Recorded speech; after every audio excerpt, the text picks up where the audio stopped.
Democracy in Japan. Chinese stock markets reach new highs again and again and again. And is Bush pussyfooting around China? At the end of last week, the Shanghai Composite Index broke past 4,300 for a new record high and has been breaking records ever since. Even as we speak, the Shanghai Composite has briefly pierced the 4,500 mark, making my prediction that the index will reach 4,600 by 2008 seem modest and in sight. The index closed July 31 at 4,471.032, a new record high. Performance is the same across the boards, with the CSI 300 breaking records every day since July 25 and closed July 31 at 4,460.564, and B shares have surged as well. Shenzhen B shares reached new record levels last week and continue up. Shanghai B shares are advancing well, but are still below their May 21 peak. The current run-up in share prices is occurring despite new policy initiatives from Beijing designed to cool down the economy. In the past week alone, there was a 0.5% increase in banks' reserve requirement and an increase of just over 0.25% in bank lending and deposit rates. So are we in a suckers rally or in the process of creating a new plateau? Only time will tell.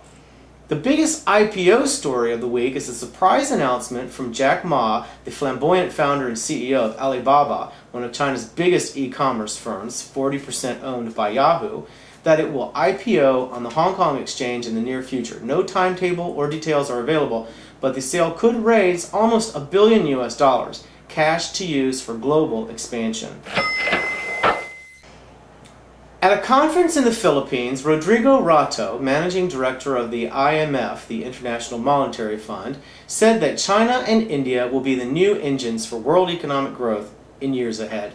Rato further declared that China this year overtook the USA to become the biggest contributor to world economic growth. Meanwhile, U.S. Treasury Secretary Hank Paulson is in China for the 4th time this year to plead once again for more rapid appreciation of the yuan. Paulson knows that the U.S. Congress has bipartisan support and is moving forward with anti-China trade legislation. Last week, the fundamentally misaligned China currency bill, discussed in an earlier episode, was passed by the Senate Finance Committee with only one vote against. Republican Senator Chuck Grassley of Iowa said the bill will force the White House to stop pussyfooting around with China. In response, Paulson and other Bush cabinet members sent a message to Grassley and the other senators behind the measures, warning them that such action could weaken the United States and trigger a global cycle of protectionist legislation.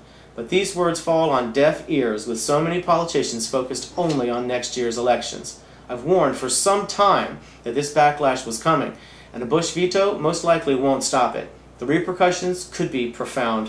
This is another important development to watch.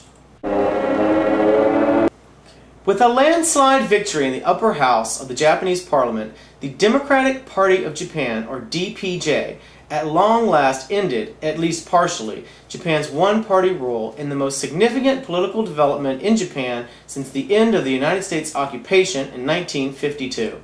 Already, the DPJ is taking Washington head-on with a threat to veto any extension of emergency anti-terrorism legislation that allows Japanese assistance to American policing of Middle Eastern sea lanes.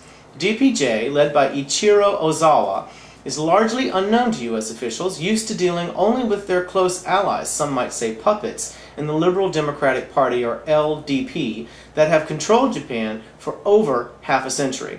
Ozawa left the LDP around 14 years ago and brought himself and his center-right Liberal Party into the DPJ in 2003. The DPJ is a curious mix of ex-LDPers, socialists, and conservatives. Ichiro Ozawa's views are also mixed, and his real intentions are subject to debate. In the not-so-distant past, he was well known for ardent nationalism and a desire for remilitarizing Japan. At the same time, however, Ozawa has a long record of criticizing the honoring of Class A war criminals at the Yasukuni Shrine by Japanese prime ministers, which is perhaps the main bone of contention between Japan and China in particular. The General Secretary of the DPJ, Naoto Kan, has also criticized the Yasukuni Shrine and visited Nanjing, where he apologized for the Japanese military's massacre and atrocities there in 1937, the infamous Rape of Nanking. An official apology from Japan for the brutal war and occupation it waged across China from 1932 to the 1940s is the most sought-after diplomatic victory desired by the Chinese government. If Ozawa and the DPJ are successful in forcing an early general election in Japan, and they actually unseat the Liberal Democratic Party, certainly no easy feat, one thing will be clear: the direction of Japan's relations with the USA and China would no longer be certain, and that has huge implications for the future. I'll see you next time.